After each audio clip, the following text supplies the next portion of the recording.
Wesley Miller once said, "God did create a world without sin, we just screwed it up." A statement that's perhaps more true than maybe you or I would ever like to admit. But in order to truly understand and more importantly accept the gospel for all that it is, we have to see things for what they are. No hiding or shying away from the truth. With that being said, my name is Steve and welcome to LTS, where today we enter into part 4 of the What is the Gospel series, where we discuss the fall of mankind.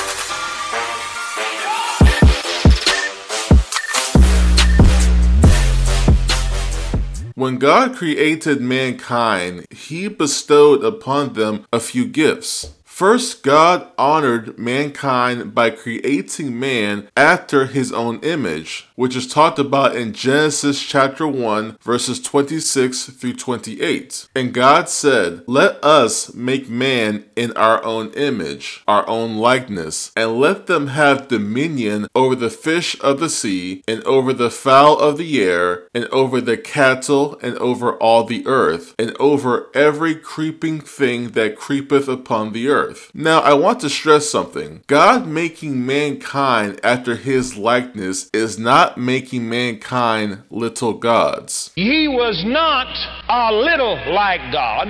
He was not almost like God. He was not subordinate to God even. Who are the gods? You are. Him.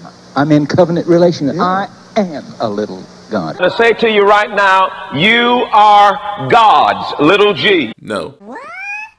Likeness means a portrait or a head-turning resemblance. Mankind was honored to resemble God, not to be God. But I digress. The second gift was that He created them with the gift of choice, like we talked about with the angels in the last video. The choice whether to obey God or no. Thirdly, He gave mankind dominion over the earth. And the last major gift was that God placed Adam and Eve in a beautiful garden, where the Bible states in Genesis chapter 2 verse 9, "And out of the ground the Lord made to spring up every tree that is pleasant to the sight and good for food. The tree of life was in the midst of the garden, and the tree of the knowledge of good and evil." Sounds perfect, right? God had given them the best kind of life. And just like the third of the angels who followed Lucifer before they fell, Adam and Eve also had a close relationship with God because they were without sin. They could hear Him, they could talk to Him, they knew when God was walking in the garden. They had a relationship with God that was vastly different to how things are today. But out of everything that they were given, Adam and Eve only had one single rule that they needed to follow, which is mentioned in Genesis chapter 2 verses 16 through 17. "And the Lord God commanded the man, saying, You may surely eat of every tree of the garden, but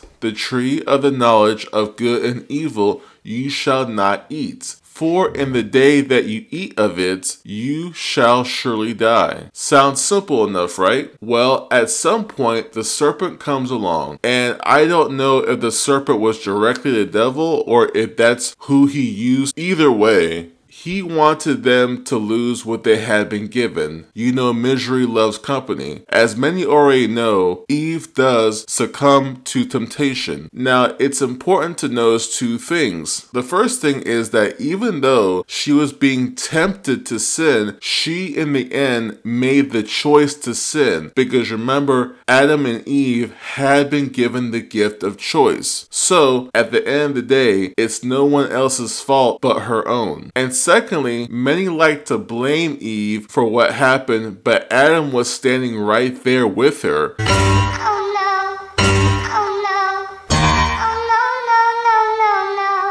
For it states in Genesis chapter 3, verse 6, when the woman saw that the fruit of the tree was good for food and pleasing to the eye and also desirable for gaining wisdom, she took some and ate it. She also gave some to her husband who was with her, and he ate it. So Adam, as her husband, could have said something. He should have stopped her by reminding her what God had said. And he could have said no himself. But that didn't happen.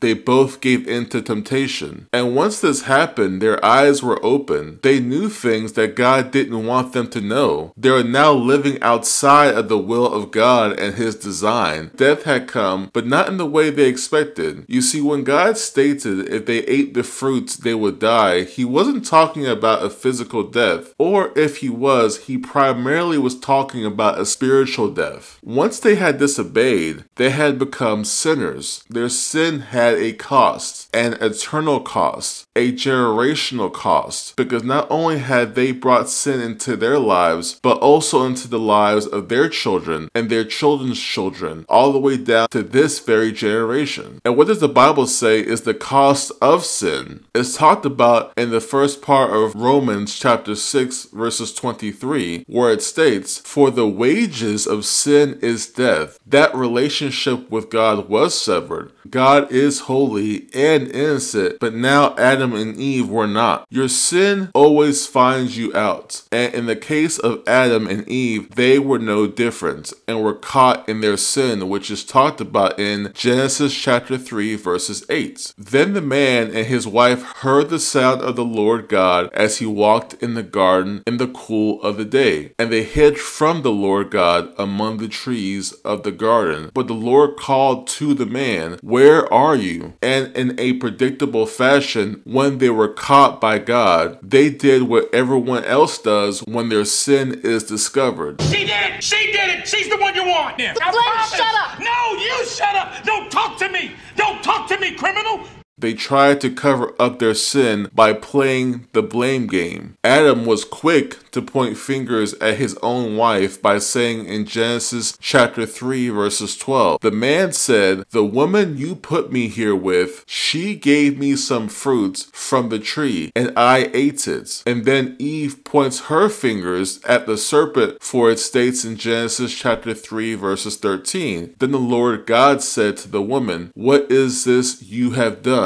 The woman said, 'The serpent deceived me, and I ate.'" They knew that they were wrong and had sinned before God. And that changed their relationship with God. They were casted out of the garden. The connection with God had been severed. And one cannot merely just say sorry for their sins, because the scriptures tell us that the wages of sin is death. So what was mankind to do? Were we lost? Mankind at this point was in some serious need of some good news. A gospel perhaps. Next time we conclude our video series discussing the good news, or the gospel. If you like this video and channel, please do not forget to hit the like and subscribe button. And also, if you want to check out my Instagram, I'll leave the link down below. And until next time, I pray God's blessing on you and that you'll always seek Him first.